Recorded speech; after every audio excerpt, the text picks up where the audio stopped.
I know you guys are always asking for updates on some of the older stuff, and there's 2 of the 7 out of Virginia. There's 1 of the 2 out of Houston. And then we talked about this one last week. This one came a long ways this week. You guys humped it on this thing as well.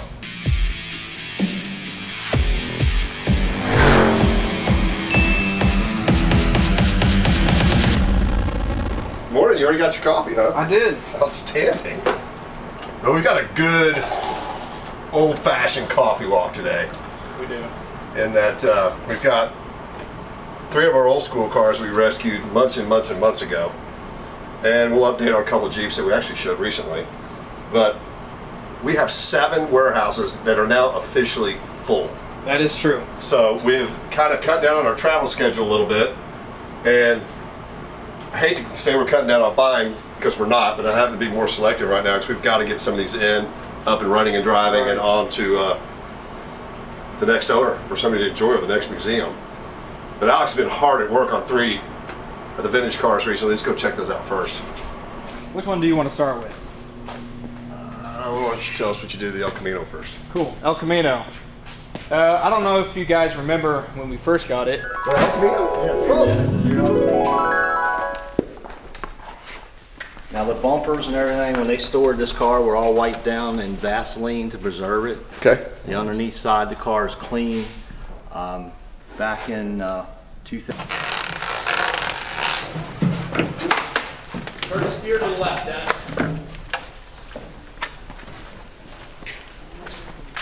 Right hand down. Turn left. Feel okay? Yep. And away you go. Good brakes. If not, that Jeep is Tree sure. will let go of him here.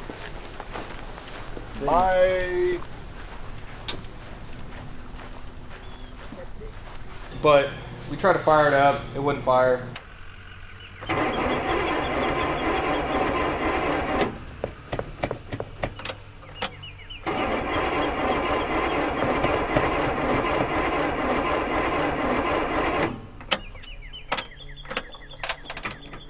No dice.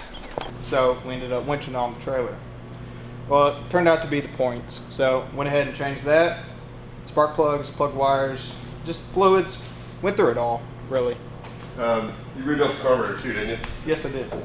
Now, this thing was untouched until 8 years ago when a shop, which will remain unnamed, a local shop there, kind of messed with it and did Yeah. some hokey stuff. Yeah, they did.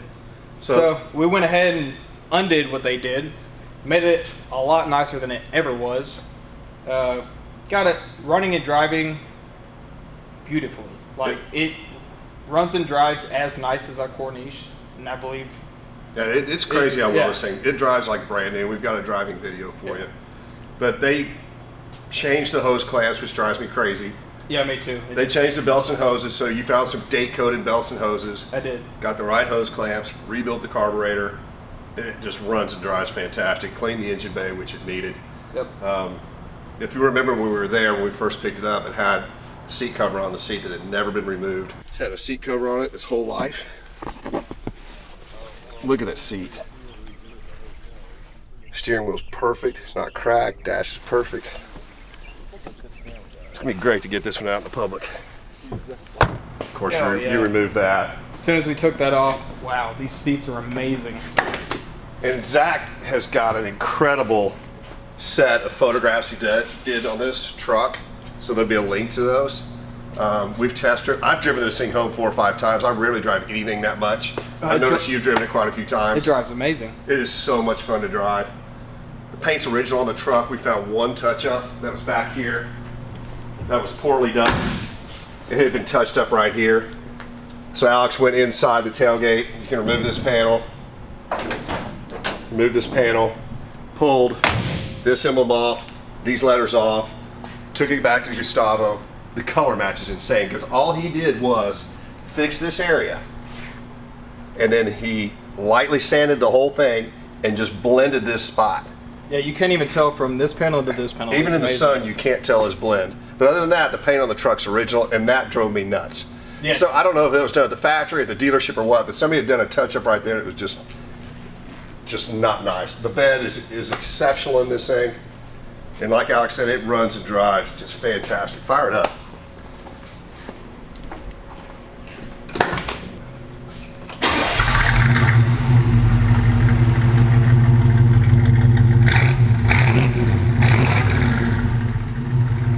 So the motor, I mean, look at the icon. It's like a brand new truck. Now the only thing that we couldn't find was the spare. We do have the jack and the jack handle, which is not in it now because it requires a spare to hold the jack and the jack handle in it. Right. The other things we changed is the guy had put side exhaust on it 8 years ago. Yes, he did. We pulled that off, put duals on it. Never did find the hubcaps in the warehouse, unfortunately. The guy, Meeks, that helped us with all this stuff, he went back and looked still couldn't find it, so we found a new set of hubcaps. We went ahead and put new tires on it, even though the tires were 8 years old. Yeah, when they serviced it last time. And we had to do the headliner because the headliner had a big cut in it, but it's perfectly done. But I still think it's one of the most original, definitely one of the lowest mileage El Caminos on the planet. It just turned out fantastic. I noticed you had a big smile on your face when you're driving it because I love driving this stuff. And when you drive one like this and you're sitting in it, it's just like brand new. Yeah, it's like it just puts you back into that era, that time. It's when they first got it new, rolled it off the showroom floor. It's just amazing this guy took care of this thing like this. And then it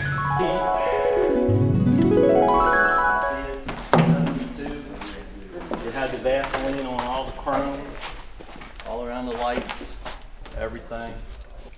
1,402 actual miles. Unbelievable.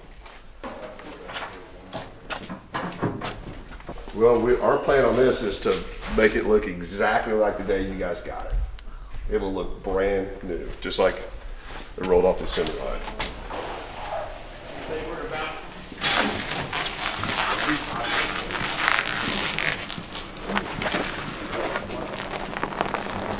That is okay. We're going to the left. Aim for the trailer ramp, Connie. Turn. You got it.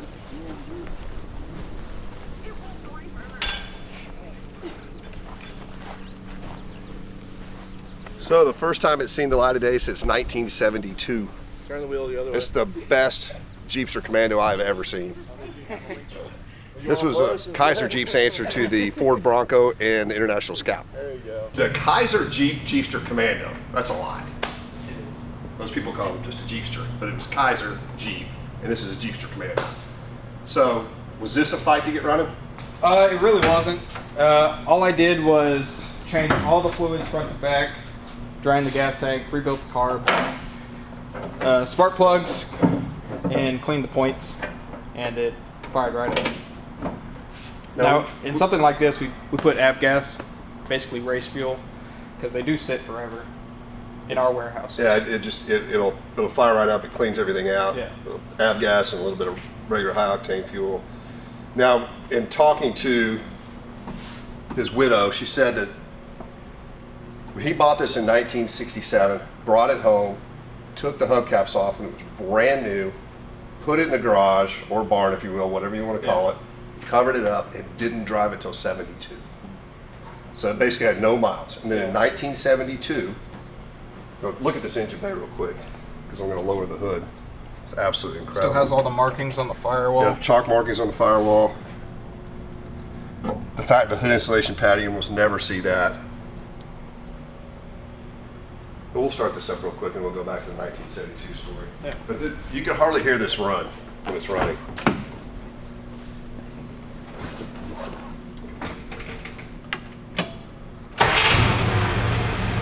I mean, it started immediately. Listen to that. It's like a sewing machine. We can have a normal conversation and not even know it's running. Yeah, I mean, it's running and you can't even hear it run. Yeah. And again, driving this one, the problem with this one is still got the 1967 date-coated tires, Right. and they are flat spotted. I highly doubt anybody's going to drive this. This is in the condition it needs to be in a museum, I think it should. but if somebody's going to drive it, everything does work. Transmission shift's great, brakes are good, clutch is good. I mean, everything's working as it should. I mean, you literally cannot hear that run.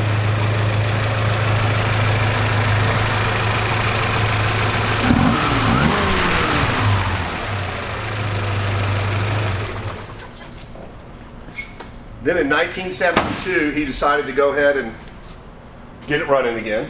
And he had it inspected in 1972 and had the license plates done in 1972.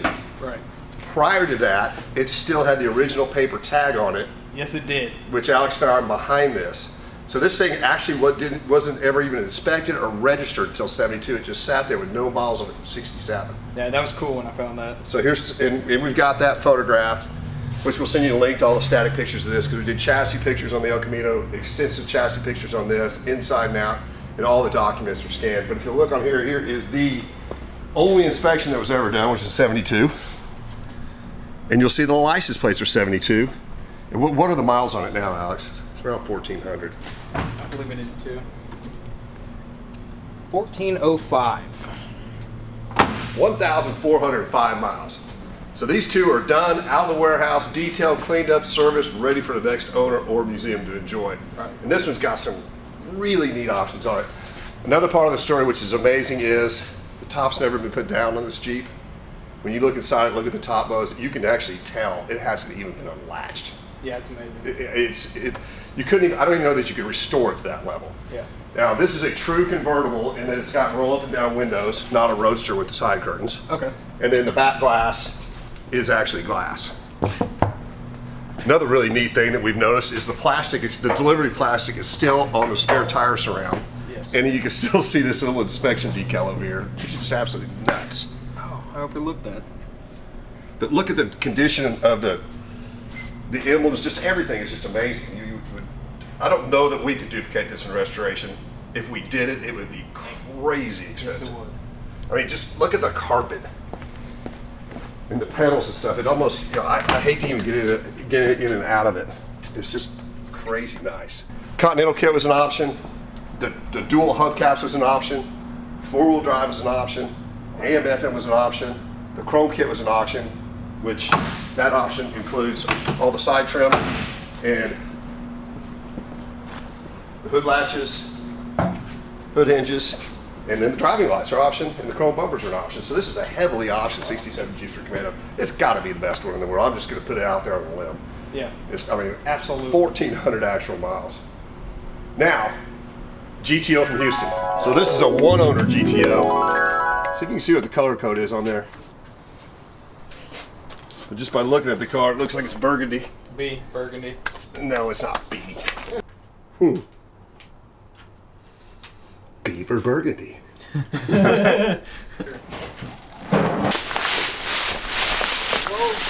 Love it. You're good. How cool is that? That's cool. The first time it's seen the light of day in a long, long time. Yep. We took Junior on that trip, thank goodness. Oh my gosh. There were Yeah. so many parts and pieces. So he obviously collected parts over the years to keep these cars going and or to restore the blue car. We've got hood hinges, we've got the doors. That's actually the hood of the burgundy car. It's nice. Blue fenders for the blue car. I mean, there's more than enough stuff here. Cars are definitely 100% complete. Even got bumpers up here in the rafters. Look at that. That's why I said, make sure you look up. Wow. You never have too many Pontiac parts, though. There you go. Safety first. That's one way to do it. Don't worry, guys. I got this handled. Gotta figure it out. So we rescued these two GTOs in Houston. They were in light condition when they were parked. This one went in the garage. The other one sat outside with a cover on it, which absolutely killed it. Yes, it did. It just baked it in there. And the car was rusty. Yeah, it was. It rusted from the top down. The car was not bad on the bottom, though. Right, You it could wasn't. tell it was a solid car before they put the cover on it. Yeah. Kind of a drag. Now this one has been in storage since we pulled it out. It has only just been hand washed. We haven't polished it. So we sent the motor. Where'd you send the motor? Wells Racing. Jamie Wells was building it. The Well- original motor. One of the numbers matching motor that we found, which Right. oddly enough was like the fourth one that we looked Yeah. at. We were both. It was hot in there. We were sweating. We were sweating. It wasn't going to be the right motor. It's a YS, so that is not the motor we're looking for. WT. Okay, WT. So that's it. Look at that. Ah! Money. Right there. One of the big reasons we like to use Wells Racing is he dynos them before they come to us. Yep. So we know they're going to be good. We set them in. He already set the timing. He's going to rebuild the original carb. Already set that up. We're going to stick it in, put the trans in. Hopefully the drivetrain is already brand new anyways, because he rebuilt the trans. Right, the transmission was rebuilt by the previous owner. A bunch of other parts rebuilt too. Yeah. Now what was really neat about this car is we've got almost 3 of everything. There's so many parts. It's crazy. But so far, you've steam cleaned the chassis. Yep, so I steam cleaned the chassis. I'm almost done. The rear end side of the chassis is done. The front end is almost done. I just got sway bar and the new shocks. So the brakes are new. Right, yeah, I went through the entire brake system. We got the new master cylinder, we got rotors, calipers, we got the hoses, all brand new. The rear end's been detailed, cleaned, serviced. Yes, new shocks. New shocks, new rear brakes, new gas tank. Now, on this is not a restoration. What I asked Alex to do, and we talked about this and he agreed, this car really shouldn't be restored. No, it was so original. Now, when you open the hood, the motor's going to look like a piece of jewelry, Yeah. which I think is neat. The undercarriage you did steam clean. We're going to touch it up. But if you look under here, there is no rust in this car. It's amazing. This is where some of the undercoating is bled off, but there's no holes anywhere, right? None. Anywhere. So No this- rust anywhere. A one owner. We got the original license plates. Yeah. 1969 GTO with great paperwork. I just don't think it needed to be restored. It's only showing like 70-something thousand miles, right? Right. And a manual transmission car, which is odd. This is not a 4-speed, it's a 3-speed car. With But- the posse though. With a posse. So, I mean, it's going to be a great car. That long-leggedness will be fun. Yeah. So, and the interior is very good original, which we haven't cleaned it yet. Let's just drop it down and look at it real quick. We couldn't even see it before. There were so many parts in this car. And I'd like to look in the trunk too, because when we were looking at this car in the garage, the trunk was so full you couldn't shut it, remember? Right, yeah. All right, let's slow it down. And again, we haven't cleaned the trunk yet. We haven't cleaned the interior. But this car's coming back to life, but we're doing this survivor style, which means we're going to leave this as original as possible. We had to build the motor because the motor was out of the car. It was already torn down. Yeah.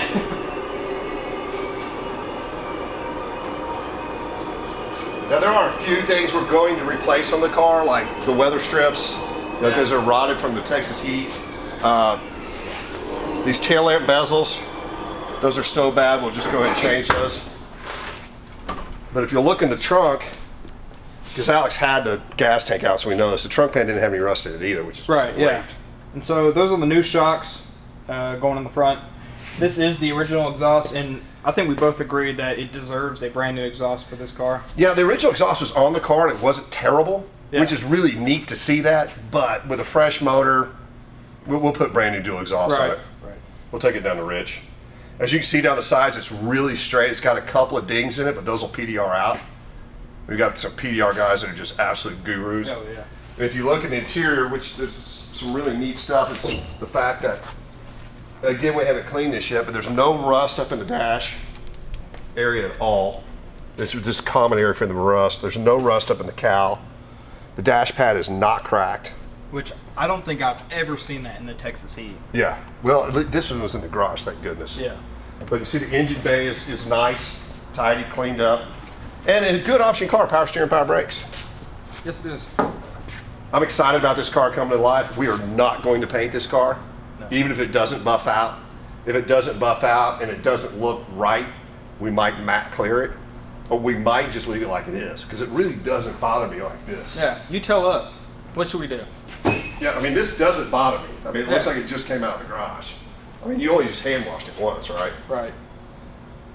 So there you go. We got these 3 are coming back to life. They're coming out of the warehouse and they're going to be going to new owners. We've got a lot of really neat finds that we had, that we traveled and got. Not all of them we traveled, but I know you guys are always asking for updates on some of the older stuff. And there's 2 of the 7 out of Virginia. There's 1 of the 2 out of Houston. And then we talked about this one last week. This one came a long ways this week. You guys humped it on this thing as well. Yeah, George actually killed it on this thing. So what Alex does, if he's waiting on a part for one of these, Yeah. he'll jump in and help the guys on the Jeeps as well, so we keep all this stuff going. But just in the past week, the whole exterior's been done on this, the lights, the flares, the rocker moldings. What takes a long time in these Jeeps, and people don't realize we tear them this far down, is putting the underdash wiring harness back in it. Right. put the heater box assembly back in it, steering column, dash, gauges, dash pad. That's a lot of work. I mean, it's 16 hours to do that. Yeah, and you're taking your time and not trying to mess up. And like, we restore the dashes off the vehicle, put the gauges in, make sure they're perfect, and then we install them. It's the best way to do it. Yeah. I mean, the last thing you want to do is get back in there. Yeah. And we always put new heater cores and all that in it. The rear of the Jeep's basically done. You got the emblems are on it, the taillights are on it. Spare tire bump stop. You know, since this is an 80, that was the last year they actually had these reflectors in the corner. Didn't know 81, they didn't have that. And then last week we hit on the white 78 V8 Golden Eagle in the booth. When we have the camera in the booth, the 4K camera, Zach's camera, because he's from Frisco and it's like super fancy. Yeah. The lights freak it out in there, like when you're driving a late model car, it freaks out. That's, anyways, the color didn't exactly look right, so I want to go back and look at that again. Frisco Jack. So last week when we saw this, it was in the booth. We only got to see the floors, Right. and the outside wasn't painted yet. So the outside's now done, base coat, clear coat. This is a G7 Alpine white 78 V8 Golden Eagle. I mean, this is when this Jeep's done with the stripe kit on. This is just stunning. Yeah. And look at this piece of jewelry. Bam. I'm glad we have a customer that is willing to let us do the work to make these the best Jeeps in the world. When he picked up the Scrambler last week and his H code 81 CJ5 V8, he was absolutely thrilled. Yeah. He's got some NCRS Corvettes, and his statement to Kevin and I, which was really great, was like, "This Scrambler's along the level of my NCRS Corvettes." Yeah. I'm like, well, yes, sir, it is. There you go. So this one's come a long ways too. Yeah. So there's 3 classics and 2 Jeeps. You killed it this week. Outstanding. So please like, tag, share, and follow. The 65 El Camino is going to be for sale soon on BAT. We'll put a link in our bio if you're interested. The 67 Jeepster Commando is going to be for sale soon, but it's going to be on the Collins Motors site. We'll put a link to that. Yeah. Please check out the pictures that Zach did of these two. They are phenomenal because there's a lot of Art Deco type stuff, like the horn button on the El Camino's. Yeah, the pictures really he took are amazing. And a lot of the emblems and stuff on the El Camino are amazing. Zach's killer with the camera. So there'll be a link to the 67 Jeepster Commando on the Collins Motors site. The GTO, we don't know when that'll be done. Hopefully we'll have the motor back in a week or so. But I would say that once you get the motor, that car will probably be tidied up in the next 2 weeks. So I think you'll see a test drive on the 69 one-owner GTO, which again, I love one-owner cars because there's no stories. I think that car will be done in the next month or so. I think so. We don't know if we can get it done quick enough, but if we do get quick enough, we'll take it to Bear Jackson in Houston, which is their inaugural auction in Texas. That would be really cool since the car came from Houston. That would. If not, we'll put it up for sale. So there you go. We'll see you next time.